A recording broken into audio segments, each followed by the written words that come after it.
Lalaki. Ika-4 na kabanata. Napakaganda mo, o irog ko. Ang mga mata mong natatakpan ng belo ay parang mga mata ng kalapati. Ang buhok mo'y parang kawan ng kambing na pababa sa bundok ng Gilead.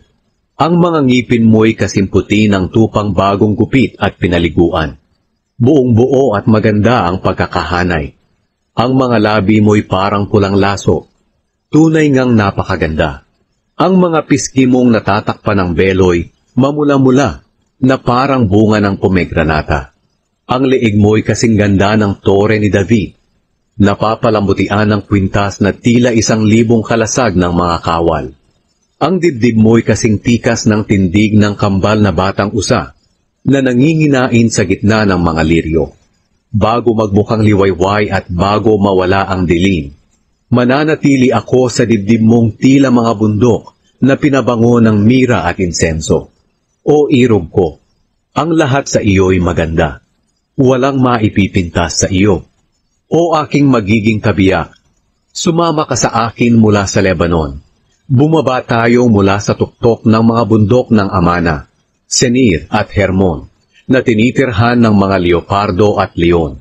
O irog ko na aking magiging kabiyak, sa isang sulyap mo lamang at sa pang-akit ng iyong kwintas na napapalamutian ng iisang bato, ay nabihag mo na ang aking puso.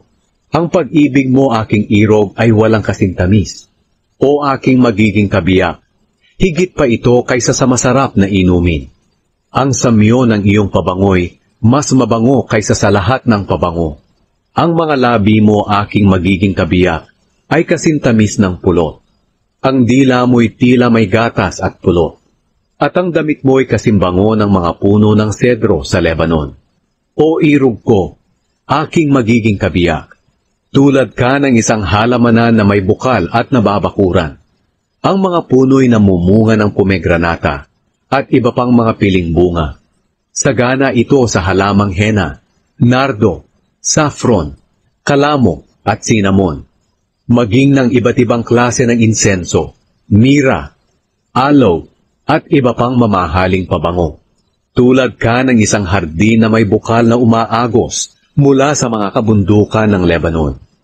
Babae, kayong hanging amihan at habagat, umihip kayo sa aking hardin upang kumalat ang bango nito. Papuntahin ang aking mahal sa kanyang hardin upang kainin ang mga piling bunga nito.